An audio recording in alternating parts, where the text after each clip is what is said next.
ख़बर अवांखे ठटो मां ॾींदासीं जिते बरसात दौरान नांग बलाऊं ॿिरनि मां निकिरी आयूं आहिनि जॾहिं त मुतासिरनि जा अहंज वधी विया आहिनि। ऐं ख़बर ठटो मां अवांखे ॾियो पिया बरसात सबबि नांग ऐं बलाऊं ॿिरनि मां निकिरी आया आहिनि जंहिं सबबि मुतासिरनि जा अहंज वधी विया आहिनि। मुतासिर खुले आसमान हेठि वेठल आहिनि। ख़बर अवां सां शेयर कयूं पिया ठटे मां जिते बरसात सबबि नांग ऐं बलाऊं ॿिरनि मां निकिरी आयूं आहिनि। नांग ऐं बलाऊं ॿिरनि मां निकिरी आयूं आहिनि। मुतासिरनि जा अहंज पिणु वधी विया आहिनि। वधीक अपडेट मालूम कंदासीं। असां सां टेलीफोन लाइन ते मौजूदु आहे KTN न्यूज़ जो रिपोर्टर महबूब बिरोही। जी महबूब, वधीक अपडेट कजो। जी सभा ठटे ज़िले में बरसात जो सिलसिलो वक़्ते सां अॼु बि जारी आहे। ठटे ज़िले जे मुख़्तलिफ़ इलाइक़नि में ज़ोरदार त कॾहिं किथे हल्की बरसात जो सिलसिलो जारी आहे। ये सभु ठटे शहर समेत मुख़्तलिफ़ शहरी इलाइक़नि में जिते बरसाती पानी बीजी वियो आहे, शाही बाज़ार में बरसाती पानी बीजी वियो आहे, उते मीरपुर साकरो घोड़ाबारी समेत साहिली पट्टी जे मुख़्तलिफ़ इलाइक़नि में बि केतिरा ई ॻोठ बरसाती पाणी हेठां अची विया आहिनि, जंहिं करे जेको इलाइक़े वासियुनि खे सख़्तु परेशानी जो मुंहुं ॾिसणो पइजी रहियो आहे। ख़ासि तौर ते जेको जाम साकरो आउटफॉल ड्रेन ऐं ठटो आउटफॉल सब ड्रेन उन समेत उन मां निकिरंदड़ 23R ड्रेन पीर पठो ऐं 25R एल 27R गुलमटा ड्रेन साकरो ऐं 5L ड्रेन सिमनाला उबता वहण लॻा आहिनि। ये सबबि केतिरा ई जिते ॻोठ पाणी हेठि आयल आहिनि, उन सां गॾोगॾु हज़ारे एकड़ जेका ज़री ज़मीन आहे, फसल आहे, उहे पाणी हेठि अची विया आहिनि।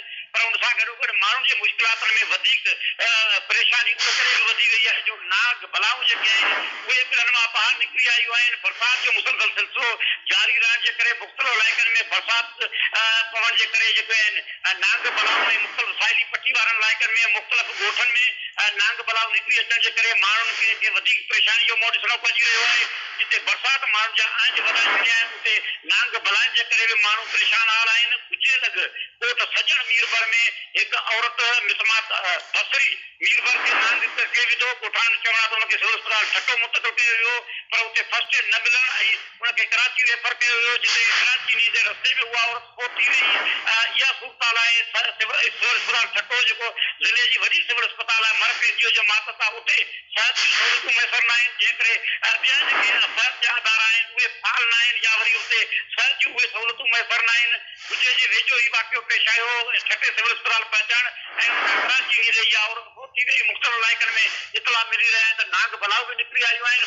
हाणे इतला मिलियो आहे त झिरक भरिसां लूणीकोट झिरक ऐं आसपास जे इलाइक़नि खे मिलाईंदड़ जेका आहे आनेरो ढोरो जेको आहे उहो रोड खे लोड़े छॾियो आहे। रोड खे लोड़े वञण जे करे जेको नए बागन वारे इलाइक़े जे भरिसां आनेरो ढोरो रोड खे लोड़े छॾियो आहे, जंहिं सबबि मुख़्तलिफ़ जेके इलाइक़ा आहिनि केतिरा ई ॻोठ जेके आहिनि इलाइक़े जा उहे पाणीअ में अची विया आहिनि। ऐं जेके मुख़्तलिफ़ इतला मिली रहिया आहिनि त मुख़्तलिफ़ इलाइक़नि में जेके सूरताल पैदा थी आहे त बरसाती जेका सूरताल आहे उहे इलाइक़े जे माण्हुनि खे परेशानी में मुबतला करे छॾियो आहे। इंतज़ामिया उते राइब आहे जाबरू इलाइक़नि मां जेके नई वही अचण जे करे कोहिस्तान सतबाणी हिकु जेका इलाइक़े में उते हिकु ॻोठ आहे, शोरा ॻोठ आहे, उन इलाइक़े में सूरताल इहा थी आहे त मोहम्मद हाशिम छोरो जेका कोलारी जे वेझो आहे उन वटां हीउ ढोरो जेको आहे रोड खे लोड़े छॾियो आहे। कोलारी जे वेझो कोलारी खां जमपीर ऐं लूणीकोट थोरे झिरकनि ॾांहुं ईंदड़ वेंदड़ जेके ज़मीनी राब्ता आहिनि कोहिस्तान वासियुनि जा उहे ज़मीनी राब्ता कटिजी विया आहिनि। ईअं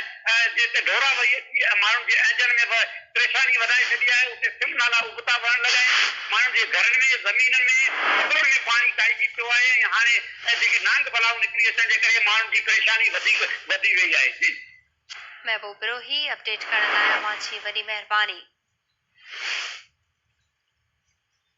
BM